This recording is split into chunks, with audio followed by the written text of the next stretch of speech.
If you run a asbestos company in the UK and you want a consistent flow of inquiries being generated solely for your business, this video is for you. Myself and James, we work and deal with a lot of different asbestos companies up and down the UK. So when it comes to lead generation and generating a consistent flow of inquiries on a day-to-day basis, we know exactly what works and also what you should be avoiding money when it comes to marketing strategies as well. So James, take it away. So step number one, what I'd be looking to do to grow is a Google business profile. If you already have one, I'd be making certain that I would be reaching out to all my existing clients to try to get me as many 5-star reviews as possible. It's a great way, a Google business profile, to generate more leads. There's obviously getting citations and doing Google business profile posts and uploading photos on there. So that's definitely step one that I would be doing to try to generate more local leads.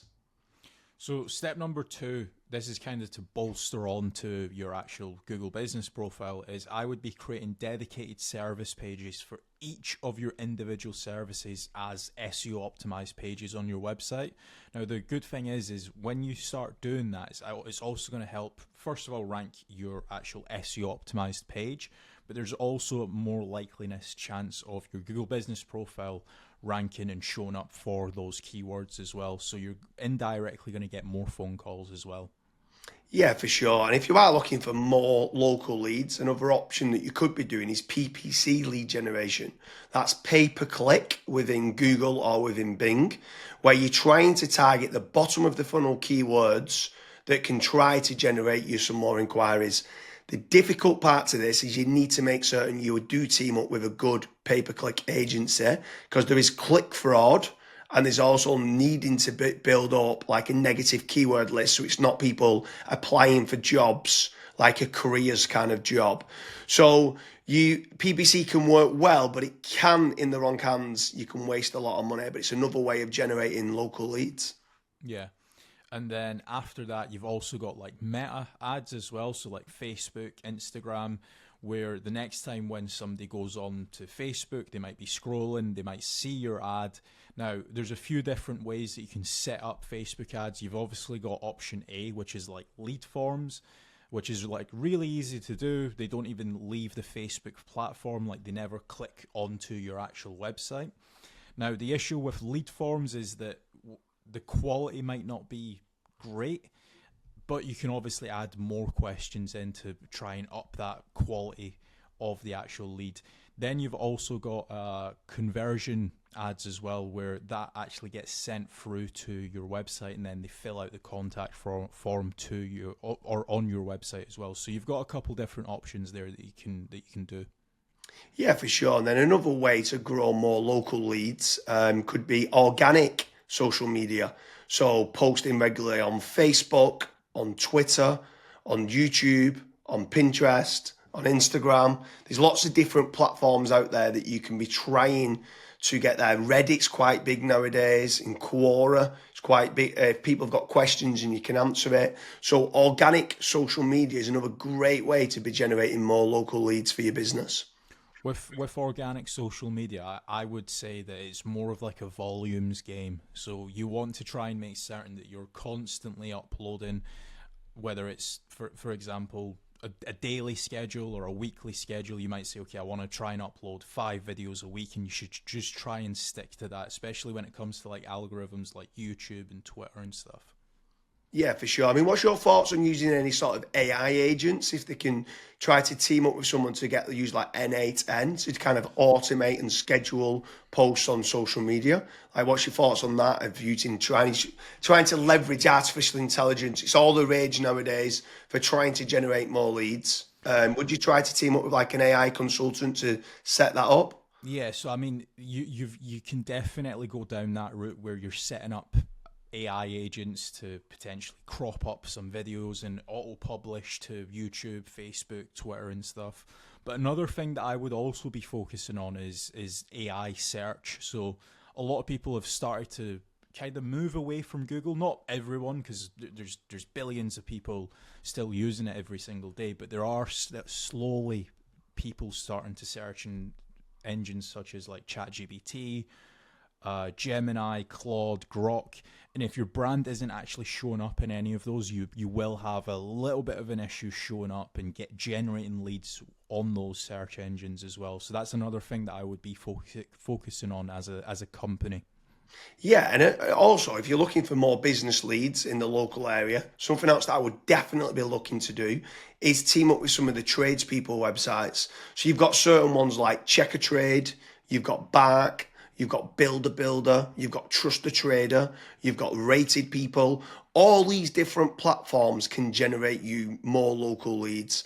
What I would say is making certain you're tracking your KPIs to see what return on investment that you're getting. You should be tracking not only the cost per lead, but the cost per acquisition and how much is that getting you on a return on investment. But tradespeople websites like those platforms can work very well. I would say make certain you check out the links in the description because we do quite a lot of different videos in comparing Checker Trade with FatRank or Bark with FatRank, Rated People with FatRank, Builder with FatRank. So now, obviously, I've mentioned there FatRank a few times, Kasra. Like, what's your thoughts on lead generation companies as opposed to tradespeople companies? Yeah, so with lead generation companies, I would almost say that every single lead generation company, you want to try and do your due diligence. So make certain that if you are in a specific niche, that lead generation company has actually generated leads in that industry before. I would also maybe even have like a strategy call with them and say like, okay, this is my budget, this is how many leads I ideally want, etc. To make certain that if your actual KPIs do align with that lead generation company, you also want to make certain that what type of leads are they? Are they exclusive leads? Are the leads only going through to yourself? Or are they, for example, shared leads, which that's what a lot of other lead generation tools and lead generation companies do. Like, for example, Bark and Checker Trade and stuff. Whenever myself and James have spoke to company owners that have used those services, that's one of their biggest pain points where they say, yeah, it's a shared lead and it's kind of a rat race down to the bottom of who's the cheapest, basically. So that's a couple things that I would be asking lead generation companies before partnering up with them. Yeah, for sure. I mean, if anyone is interested in generating more local leads, I strongly recommend heading over to fatrank.com, where we have a commission-based lead generation service. That means you only pay a finder's fee on converted jobs. You have nothing to pay on the pay per lead. You have nothing to pay until you get paid, until you convert that job on a pay per sale basis and you've completed the job and been paid. That's when you only have to pay fatrank.com. So head on over to fatrank.com to see whether you qualify. But I want to kind of expand a little bit further, right? So what is your thoughts on inbound lead generation versus outbound lead generation?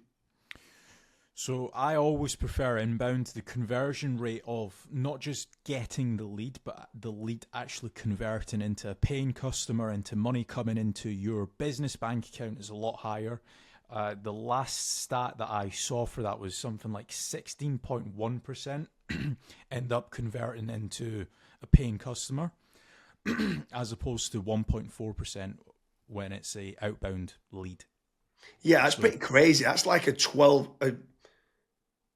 but yeah, it's 10, yeah, 12 times more conversion. yeah, Like, it's exactly. crazy how much more conversion that is. You need to do a lot of volume for kind of outbound, whether it's cold calling or cold email or like LinkedIn Sales Navigator and stuff like that. And sometimes you just need a lot more staff to do it as well. And people sometimes don't. They're looking at the cost going, I want to generate free leads.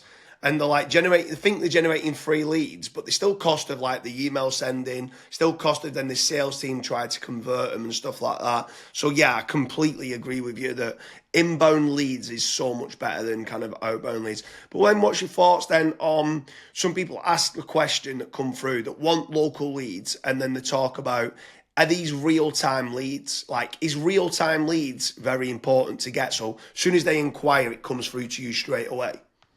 Yeah, it's very important. I think the last stat that obviously we this was internally that we saw was if you are able to get a real time lead, it converts 60% higher than was it 60 or 65%? 60, I think I think like 63% higher. Right. And when we got the KPIs down, it was like trying to respond in under a minute, and it was like, what? We used to think Yeah. 5 minutes was good, and then when people respond in under a minute, so inquiry comes in, can you either ring them or email them back saying thanks a lot for the inquiry, and then getting more information? Yeah, it was Yeah, so pretty. I mean, I'm not saying that every company needs to respond in under a minute, but there are certain things that we obviously look at FatRank when we're looking to partner up with businesses. That's one of the things that a lot of businesses they kind of fall short on, where they might be away for 5 days on holiday and they don't have somebody to pick up the leads, and we're still providing the leads. So there's all these little different nuances that we look at when we are partnering up with companies. But the best thing that I would recommend to anyone that's looking to scale their business, that's looking to get a consistent flow of and high quality leads, is just fill out the form at FatRank. The team will tell you if you're the right fit or if you're not, and we'll also tell you and give you feedback why you're not the right fit and what you should do as your next steps. So I hope you like all the different lead generation strategies to grow your asbestos business company. If you are looking for a consistent flow of inquiries and you are looking to team up with a lead generation company, make sure you head on over to fatrank.com, and hopefully we can start to generate you some more asbestos leads.